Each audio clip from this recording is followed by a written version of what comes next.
Future of growth lies with small borrowers in small towns. India का जो economic narrative है वो largely जो बड़ी सिटीज़ है उनसे डोमिनेटेड रहा था, जैसे बेंगलुरु, हैदराबाद, पुणे, मुंबई, दिल्ली एक्सेट्रा। पर जो नेक्स्ट ग्रोथ स्टोरी आने वाली है वो मेट्रो से नहीं आएगी बल्कि छोटे शहरों से और टियर 2-3 जैसे शहरों से आएगी।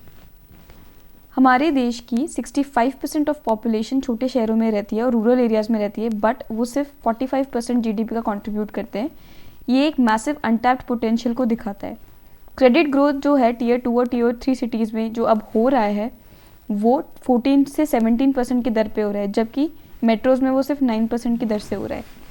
एमएसएमईज़ हैं वो अभी मैन्युफैक्चरिंग का 30% जनरेट करती हैं और हमारे एक्सपोर्ट का 40% कॉन्स्टिट्यूट करती है।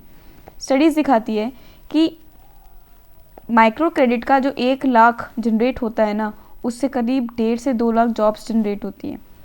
डिजिटल पेनिट्रेशन अभी 75% पे हो गया है हमारे कंट्री में और यूपीआई ट्रांजैक्शंस है 19 लाख करोड़ मंथली से भी ज़्यादा एक्सीड कर रही हैं।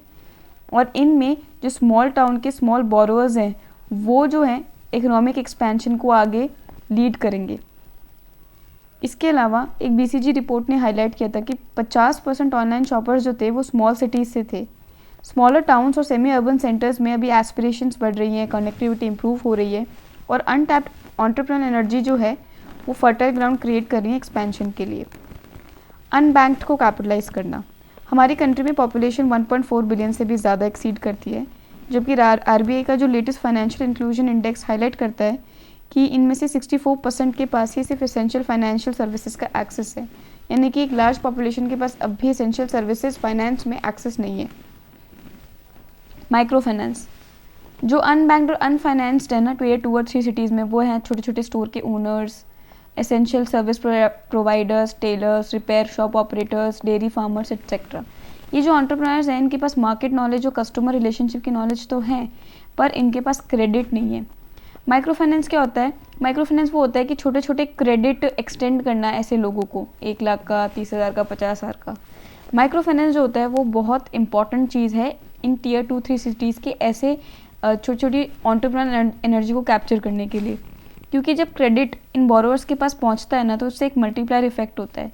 क्रेडिट एक कैटलिस्ट की तरह एक्ट करता है और चेन रिएक्शन सेट ऑफ करता है, जिससे पूरा इकोसिस्टम सुधर जाता है। हर ट्रांजैक्शन जो होती है वो इनकम और टैक्स रेवेन्यू जनरेट करती है। माइक्रो फाइनेंस पे जितनी भी स्टडीज़ हुई हैं वो ये दिखाता है कि क्रेडिट जो होता है वो एंटरप्रेन्योर रेट से रिलेटेड होता है। जितना ज़्यादा क्रेडिट अवेलेबल होगा इकोनॉमी में उतनी ज़्यादा एंटरप्रेन्योरशिप बढ़ेगी, उसी से उतनी एम्प्लॉयमेंट बढ़ती है और उसी से पॉवर्टी रिडक्शन होता है। तो ये सबसे इंपॉर्टेंट लाइन है, इसीलिए हमारी गवर्नमेंट माइक्रो फाइनेंसिंग को इतना भी तवज्जो देने लगी है। जो भी कैपिटल डिप्लॉय होता है वो प्रोडक्टिवली रिटर्न्स जनरेट करता है जो पूरी लोकल इकोनॉमी को संचालित करती है।